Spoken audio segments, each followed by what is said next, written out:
And we are back. We are back. I am your host, Jake Fox. This is Black Tower Radio.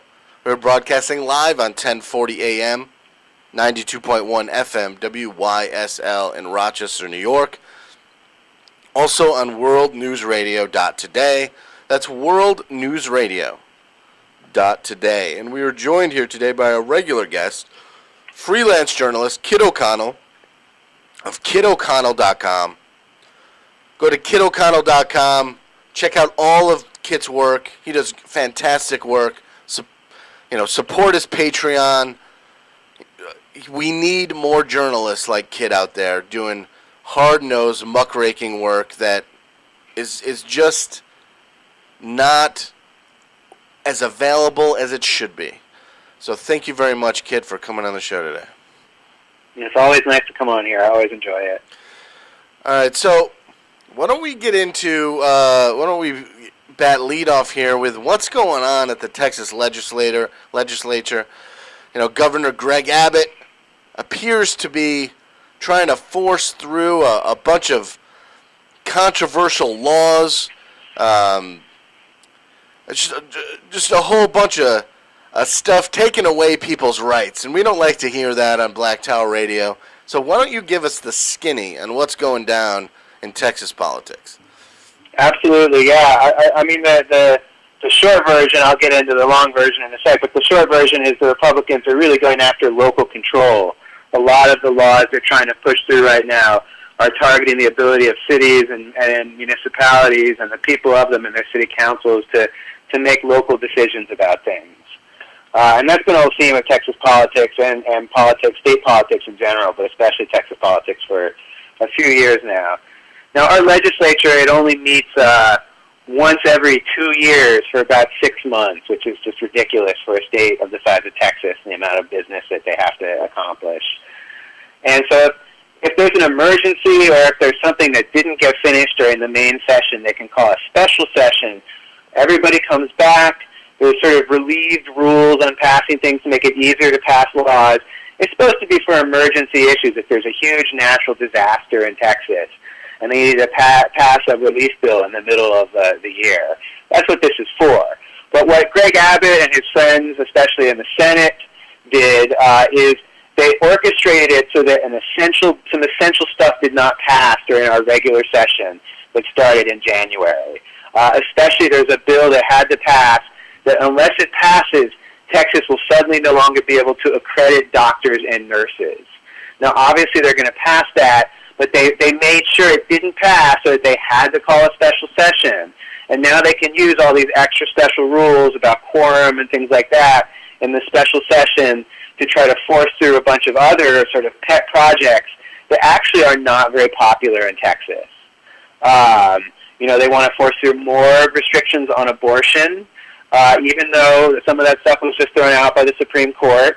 And they're not even pretending that it's in the benefit of women anymore. That was something they did before. Now they're just admitting that they want abortion to go away. They're going after Planned Parenthood. Specifically, this is the local control angle. They want to prevent cities from contracting with Planned Parenthood for anything like classes or services. They're going after, they want to force cities, or the whole city, basically a state, to restrict where transgender people can go to the bathroom, and that will overrule regulations that are already in place in places like Austin, Dallas, and I think even Houston, although theirs may have been overturned, I think. That basically allow transgender people to go in the bathroom of their choosing. And of course, it's framed as protecting people, even though there's never been a single crime where someone pretended to be transgender in order to hurt somebody. But lots of crimes where trans people, of course, get hurt. They're even going after unions, and they're going after, this is ridiculous, they're going after the ability of cities to protect historic trees. They kind of frame it as Austin, liberal Austin, which is where I live, versus the rest of the state. But let me tell you, the rest of the state doesn't want this stuff.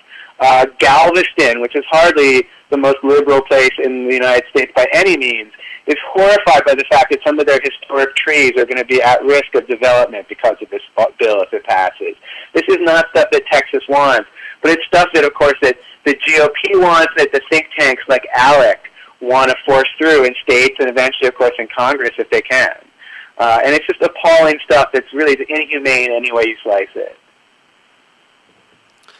Yeah, we don't like to hear stuff like that on Black Tower Radio. We support liberty, freedom, and we don't like the shaming of oppressed groups in any way, shape, or form. So we're with you on that fight, Kit, and keep up the good fight on that. Thanks. Yeah, there's a good coalition working here. If people are local, they can look up the One Texas Resistance Coalition on Facebook and get involved. So, moving on to this next article, do we owe politicians our respect? And this is a great question. You know, how much respect, how much reverence should we give the political class? You know, it's a question that is debated a lot. I don't know the answer to that. I don't know the proper amount of respect. You know, how much activism is too much? Is militantism, you know, too much political activity? Is a peaceful way to go about it the best way to go about it? Myself, I'm a peaceful protest kind of guy. But I'd like to dive into this article, Kit, because it's a fascinating question. So why don't we get into some of the movements and some of the ideas that you've come up with in this article? Sure. Yeah. And I mean, I was inspired by, you know, the sort of the nugget of recent events that inspired me to write this, of course, was the return of McCain to Congress. You know, he returned from his cancer treatment. Of course, there was this huge controversy if you were following on social media. A lot of people were really mad that the Democrats applauded him, even though he was voting to open debate on health care. And, of course, he eventually did vote against repealing the Affordable Care Act. But it still kind of was this grand act of political theater that divided a lot of people. But I wanted to talk more generally about it. I guess I also cited that there was a recent viral video where Maxine Waters is debating a member of the Trump administration, and she's really leaning on the rules of parliamentary procedure. She asks him a question, and he tries to prevaricate and kind of dodge it, and she says, no, I'm reclaiming my time, and she takes back her time and demands that he actually answer her question instead of doing that sort of verbal dodging that they love to do. And people really were into that because it was just so forceful. Regardless of anything else you think about the Democrats, I really thought it was great. It was a great moment of, again, kind of political theater, but on the other side of things, it felt inspiring to some people. It kind of inspired me to look at this larger aspect, which, like you said, is debated constantly about what is the right amount of activism or what are the right tactics. And I'm personally a believer in the idea of diversity of tactics, that we include as much, that we try to have room for a wide variety of movements and tactics, because I think that's what history has shown to be effective. One of the things I talk about in the article here is that people often talk about the Black Civil Rights Movement, which of course we know is inspiring and historic and it's effective, although of course many of their battles are still being fought today, unfortunately. But people imagine it as all sort of people in suits calmly speaking up for their rights. And the reality is it was, of course, much more diverse like that. We had people like Martin Luther King, but we also had Malcolm X and the Black Panthers and this whole wide array of people across the political spectrum of tactics that they used. And I think it's more valuable to look at all the different ways that they responded to politicians and political moments. I really like this paragraph here. To my mind, one of the most harmful beliefs in American culture is that respect is due to our leaders automatically. Even if an individual politician behaves poorly or misrepresents their constituency, we're told that we should respect their station and the process that elected them as a matter of course. We behave opposite to a lot of European countries. I mean, certainly the French, who openly hate their political class, the British, who are quite hostile to their politicians. And we have this reverence to the political class, and you're saying we need to get rid of that reverence and push a little bit further.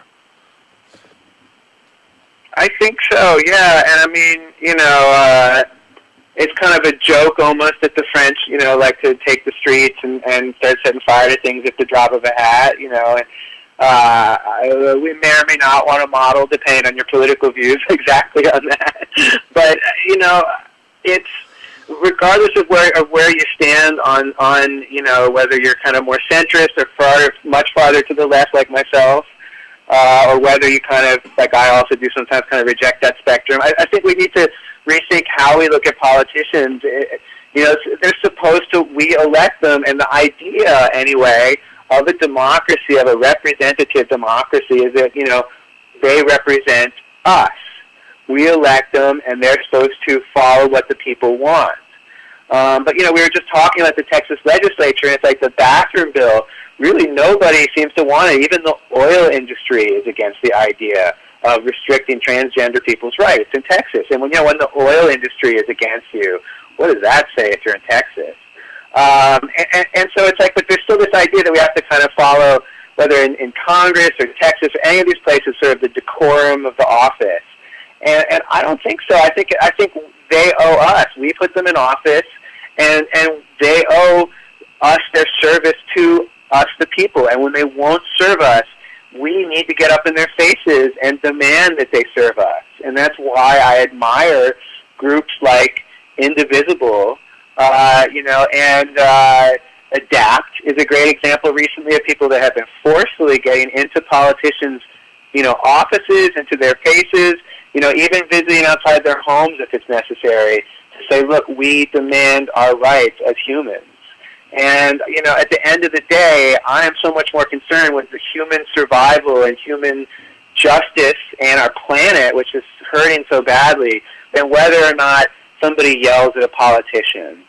And, again, I think if we look at the history of movements, yes, there have been times when, calm and reasoned lobbying has made a difference. I'm not going to deny that.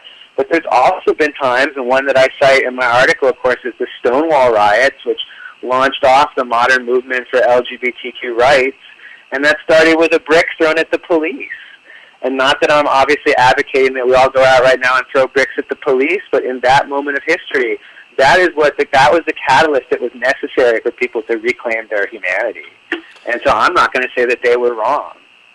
You asked a really powerful question related to this very subject you're talking about right now in this piece. I've thought about this frequently recently while watching my friends testify at the Texas Legislature against bills that restrict transgender rights or abortion access. They stand in line for hours, wait all day in an uncomfortable marble building, only to be ignored by the legislators as they demand their right to be treated as human beings. I don't want my friends to stop sharing their stories, but at what point do we stop asking for our rights and instead put ourselves in the way of the machinery of state that refuses to acknowledge our humanity? That's a very powerful and good question. And I don't know the answer to that. Kit, what sort of tactics are you implying here? I don't know exactly the answer to that either, in that, I think each person needs to ask themselves that question. I think everybody needs to be open that there's a point where we just have to take action. I think a perfect example of people who reached a breaking point and who I support what they did very much are there was a group of Catholic workers that recently admitted that they've been targeting pipeline infrastructure in an attempt to shut down the Dakota Access Pipeline, and that they had been in ways that they had, calculated not to harm people, but that were very destructive to equipment. We're targeting construction equipment and pipeline piping and all kinds of stuff related to that Dakota Access Pipeline. And, if you really believe that our Earth is at risk, and you really believe that our water and our clean air, are not going to be clean for our children and our children's children, then you need to take action. And that might look like, sabotaging some construction equipment if that's really what you believe. And, you know, in 2013, I think a lot of people may remember there were those famous protests that Wendy Davis took part in at the Texas Legislature against anti-abortion bills, a lot of which ended up getting thrown out of the Supreme Court. And there were tens of thousands of people protesting. And, you know, on the last day, we decided we just weren't going to stand for it, that this was going to hurt people, this was going to kill people, these laws, because of how they were going to affect access to health care. And so we, you know, did a sit-in. We blocked the doors to the Senate. And one of my friends ended up bloodied on the floor of the Senate because of it, because the police were so rough in shutting down our nonviolent sit-in. But that, you know, we don't regret that, because in that moment we believed that it was time to put ourselves in between this inhumane and unjust system, even if it meant risking our safety. And everyone has to consider for themselves what they want to do there. There's a whole array of things, you know, that, you know, might involve things like what those pipeline protesters were doing. It might just involve banner drops or human blockades or putting up stickers or posters. There's so many things that you can do. I don't want to limit anyone's actions, but I do want them to think beyond just like voter registration and petitions. I really love this last segment here of the article, of your piece. Both parties are terrified of our power, and so propagate this love of propriety, decorum, and democratic tradition. But anything that the state gives us, it can also take away. Don't fight to preserve your government. Politicians don't care about you. Fight for your humanity. Fight for planet Earth. And then you end with a quote, "We need in every community a group of angelic troublemakers. Our power is in our ability to make things unworkable. The only weapon we have is our bodies, and we need to tuck them in places so wheels don't turn." A quote by Bayard Rustin. Now, this is really great stuff, Kit. I'm really a big fan of this article. Great job, as usual. But, I mean, more than most stuff I read. This is just spectacular stuff. Thank you very much for coming on the show today. I would love to give you the floor to plug any new article or project you have going on. Well, the biggest thing I can say right now is just keep an eye on kitoconnell.com. I'm working on an article about water rights and growing industrial hemp, and I'm also working on some articles, including one for Rewire, about what's happening down at the Texas Legislature and some of the coalition building that's happening to try to protect people's rights and protect local control. And so I'm really excited about how those are turning out. Just keep an eye on kitoconnell.com or at kitoconnell on Twitter, and you'll get the latest. Thank you very much, Kit. Talk to you. Thank you. And that was Kit O'Connell of kitoconnell.com. Up next is Turd Ferguson of tfmetalsreport.com with our economics and precious metals report. So stay tuned for that. We are coming up with Turd Ferguson of tfmetalsreport.com.